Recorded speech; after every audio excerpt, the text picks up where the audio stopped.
Hi everyone, welcome to this webinar on 7 steps to reboot from chronic fatigue and burnout. I'm your host Edie Summers and I thank you so much for being here. I'm hoping I can help you find some solutions to your energy issues and fatigue issues today. So this is called Burned Out to Breakthrough. It's how to reclaim your energy and harness your well-being. And I just want to thank you so much for being here. And I want to ask you a few questions. Would you say that you're a driven person? Maybe you are, maybe you have natural drive, but you're starting to feel burned out. Or maybe you're an executive or entrepreneur. Again, you might be highly driven, but maybe you've lost your motivation or edge. Maybe you're just feeling exhausted or burned out. Maybe that's why you're here. Or maybe you have trouble giving yourself permission to put yourself first. Or maybe you feel guilty or ashamed for not being fully there for your kids, your partner, or your job, or all the above. Or maybe you're a sensitive person and you burn out easily. I am definitely a sensitive person. I'm also a highly driven person, so I kind of have both qualities in me. If you're any of the above, then you are in the right place today. So I just want to encourage you to slow down and tune in and close Facebook, any windows, and email, and just give yourself the chance to be present today. And it's so much easier to absorb information. I won't take up too much of your time today, I promise. And I also want to encourage you to stay tuned to the end for a free gift for listening today. It's one of my books, and it's a PDF of one of my books on how to get more energy. So again, is this you? Would you say that you're running on empty?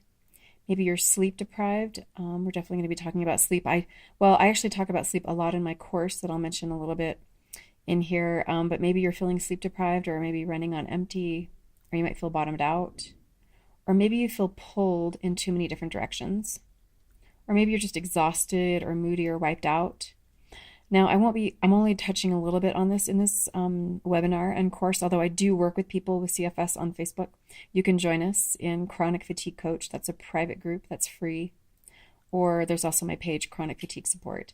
But maybe you've been diagnosed with ME or CFS, or even MS or lupus or fibromyalgia, some other type of chronic condition. And of course, this does require additional help. And I'm not really addressing that too much in here, although just a little bit, I will touch upon it. So how would it feel to feel better? This is the question that I asked myself after I developed chronic fatigue in my early 20s after a ski accident. This is a question that I asked myself a lot, and I'm sure a lot of you do as well. And then what might change if you did feel better? Obviously, you might have more energy, hopefully. You might feel more hopeful and more positive, have a more positive mindset. Maybe you could feel better in general, just have less symptoms. Other doors in life or avenues might open up, or you might meet new people or just get more support. A lot of times that's a big component of well-being. Or learning new skills for managing stress, or how you approach stress, because stress is always going to be there. It's just sometimes it's a matter of how you interpret it. Or maybe learning how to practice more self-care and better health habits. That's a big part of how I help people, is just learning how to take better care of yourself. And sometimes when you develop a health issue or an issue with energy, something along those lines, it's an opportunity to learn how to practice better health habits. Or maybe you might learn how to live from a more positive mindset in order to live well. And then what might your life be like? You might feel better overall, or you might accomplish more, especially if you're a highly driven person. Hopefully you'll be able to get your drive back and just accomplish more. You might have more energy, or start seeing results that last. Again, that kind of comes back to changing health habits and practicing more self-care. You might feel better physically, mentally, or emotionally, or again, have more positive energy and less stress, or just manage stress differently or approach it differently. You might start to feel more connected to yourself and others and the world and universe at large. And this is sometimes a nice side benefit of practicing better health habits, or sort of reinterpreting stress. And actually that's a good way that yoga actually helps you sort of have a different experience of the world and yourself. And also you might have the energy and motivation to achieve your goals and dreams, and maybe your dreams and goals might even change. So these are the 7 tips that we're going to cover today. Hopefully these are some quick wins for you. We'll be talking about self-care. and some of the things related to that, and also boundaries. And then also along those lines, kind of giving yourself permission to put yourself first. We'll also be talking about symptoms as guides to well-being. For people with CFS, being aware of genetic vulnerabilities or any type of chronic condition that can be an issue. And actually, for all of us, it's good to know what your genetic vulnerabilities are. And it's pretty easy to find out these days what those are. Also, learning how to cultivate mindfulness and resiliency, and also how to build positive stress and sort of relate to the world from a place of a growth mindset, and also building neuroplasticity. And I'll explain a little bit. I'll go deeper into all of those in just a little bit here. So, who am I? My name, again, is Edie Summers, and I'm an author.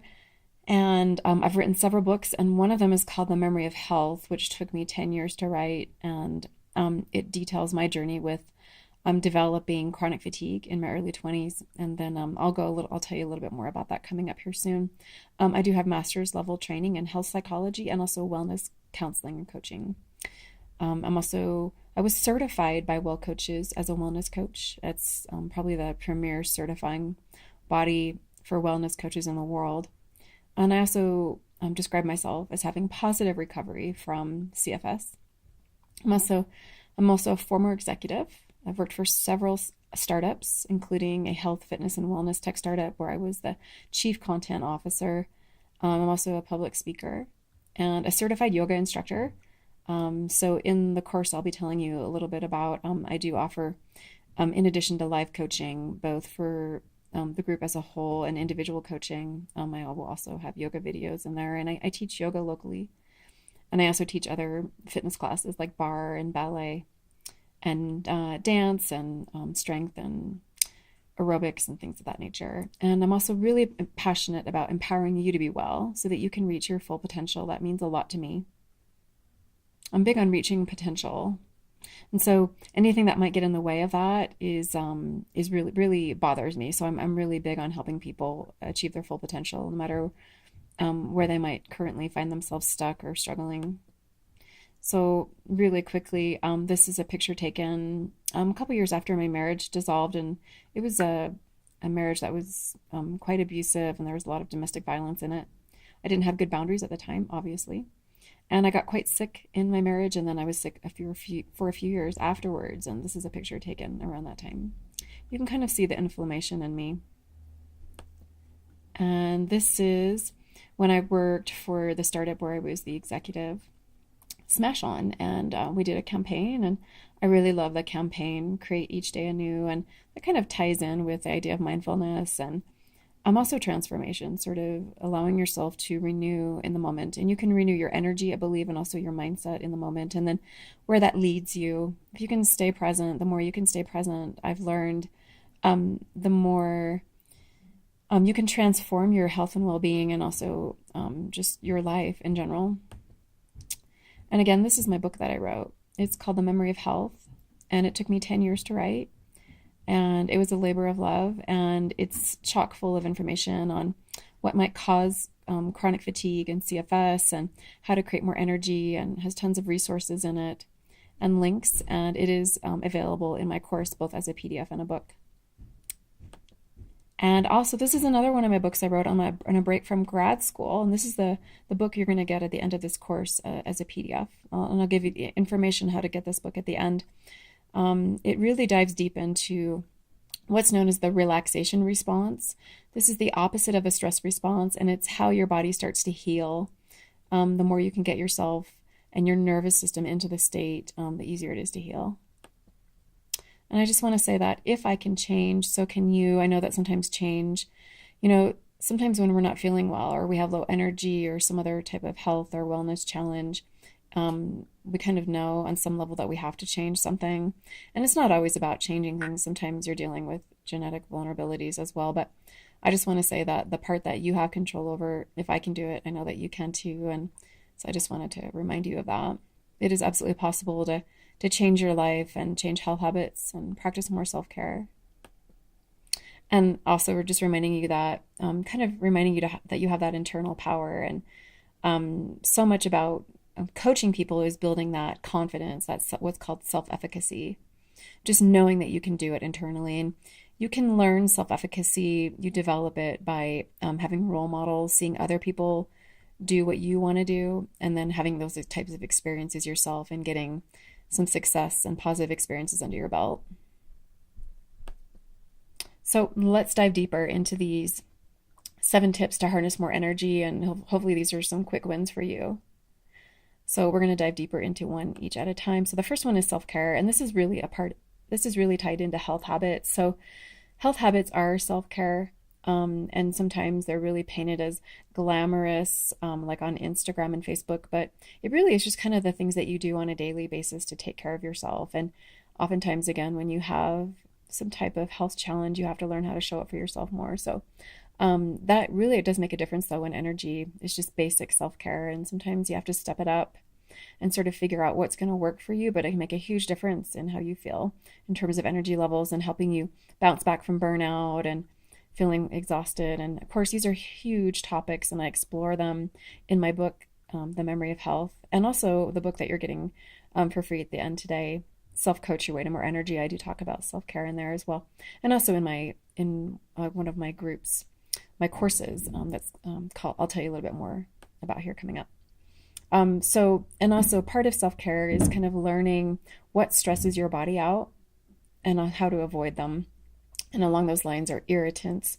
A big part of well-being is learning how to avoid or reduce or eliminate irritants, things that kind of create inflammation in your body. And inflammation, one of the symptoms of inflammation is low energy. So if you can kind of figure out what bothers your body, whether it's food sensitivities, it could be environmental toxins, it could be environments, it could be people, it could be thoughts that you're thinking. All of these things can stress out your body, and if you're exposed to them on a regular basis, they can definitely weaken your body. So it's something to definitely be aware of. So avoiding irritants and stressors, or reducing them or eliminating them. Sometimes it's just the amount. If you just lower them, then you can start to improve your energy levels. And also something I learned along these lines is focusing on deep nutrition and small amounts of positive stimulation. So a really perfect example of this is I really can't tolerate coffee. However, there's a protein drink that has a very small amount of coffee in it, but of course is chock full of also organic nutrition. And this is a perfect example of deep nutrition coupled with small amounts of positive stimuli. And it's a really great formula.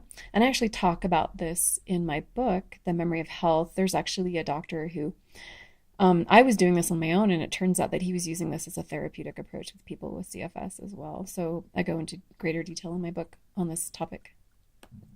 Also, boundaries are really important. So in addition to boundaries, of course, connection is super important. And we'll talk about connection a little bit more coming up here. But even though as important as connection is, and we're social beings and we definitely need connection, it's super important to well-being.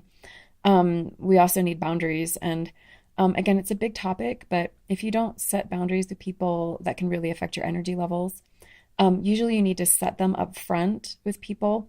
And again, it's a big topic, and it's something that I explore in my book and course, but it's something to be aware of because it can definitely affect your energy levels. So also, and then another point, another tip is to give yourself permission to not only slow down, but to put yourself first. And so a lot of people, they feel obligated to work or their family, and so it's an actual issue. Like, you may not actually give yourself permission to put yourself first and to take care of yourself. And it kind of comes back to self-care and health habits. It's absolutely critical in order to build energy and recover energy. So symptoms as your guides to well-being. Symptoms are actually your body's way of telling you that something needs to change. I used to view symptoms as kind of a nuisance or my enemy even, but they're actually your friends, and it's just your body talking to you. And I actually love to use mindfulness as a way to slow down and listen to my body's symptoms. And symptoms are often signals that your body is sending you. They could be like chronic signals that your body is sending you that you need to make adjustments. And so again, this is a huge topic, but I just wanted you to be aware of it because this is actually one of the main ways that I improve my energy levels, is by listening to my body and adjusting accordingly to what my body is saying to me. And then genetic vulnerabilities. These can definitely be useful to know about. You might be a highly sensitive person. You might have a hyper responsive amygdala, or maybe you have the MTHFR gene. A lot of people with chronic conditions, about 40% of people have this, something to be aware of. There's also two trees. There's the methylation tree and the common autoimmune tree. Chronic fatigue is implicated in autoimmune. I actually believe that CFS is implicated in the methylation tree. And actually, people with autism are implicated in both trees. These are really important to know about, as well as the MTHFR gene. And just so you know, that illness is often a result of a combination of genetic vulnerabilities and epigenetics. And epigenetics means going above and beyond what your genes do. So it means what you have control over. So epigenetic factors are like diet and stress and things like that. And so it's really important to know your vulnerabilities and maybe what your genetic vulnerabilities are, but also important to focus on your strengths and what you can control, your epigenetic factors. So just wanted to put that out there. And then mindfulness, this is one of the main things that helped me improve my energy levels. Again, it's kind of tied back to being aware of your symptoms and the signals that your body is sending you. And mindfulness originally means being in the present moment and accepting what's happening. But I like to use it as a wellness tool.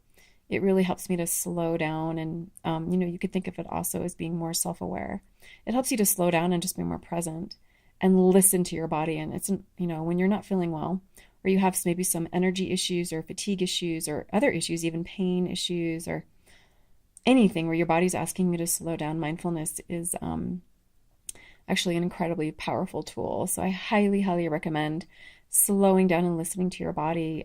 Your body is infinitely wise and it has its own language and it's always talking to you. So use awareness to slow down and listen to your body and then make adjustments based on what your body is asking you to do. It's an incredibly powerful and free tool. And then creating positive energy and resiliency. So resiliency is being able to bounce back from stress and having a growth mindset. And it's the way you relate to stress. And also positive energy is so important. It creates positive neurotransmitters in your brain and body. And so it's not that you ignore difficult things that are going on in your life, but choosing to have a positive mindset makes a huge difference and it can create resiliency along with other things like community and exercise. Those are some other things that create resiliency. But we do have the choice to focus on joy and on feeling good. And I like this thought that well-being is subtle amounts of positive stress, keeping the mind, body, and heart in motion and staying in motion in any capacity, even if it's a very small amount, is super, super important. So I know that sometimes people are super tired and they feel like they can't stay in motion, but you could try like a restorative yoga, for instance, and I'll touch upon that a little bit coming up here. So along these lines of responding positively to stress, one of the reasons that this is so important is because it builds what's known as neuroplasticity. And this is literally how your brain physically changes in response to how you respond to stress and other factors. And one of the ways that you can do this really effectively is mindfulness meditation. It literally creates neuroplasticity. And this is something I dive deeper into my course and books. But it's an incredibly powerful tool. And of course, you might notice the same word, mindfulness. It's related to mindfulness, but it's a mindfulness meditation. And it can actually make your brain stronger, which in turn makes your nervous system, which is part of your brain, and your body stronger in general. So it's an incredibly powerful tool. So here are 3 steps to get you started along your journey to hopefully having more energy. So the first one is yoga.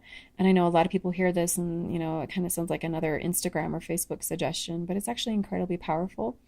And yoga is a mind-body fitness exercise. It keeps you in the relaxation response, which is what I was talking about. So it's incredibly powerful.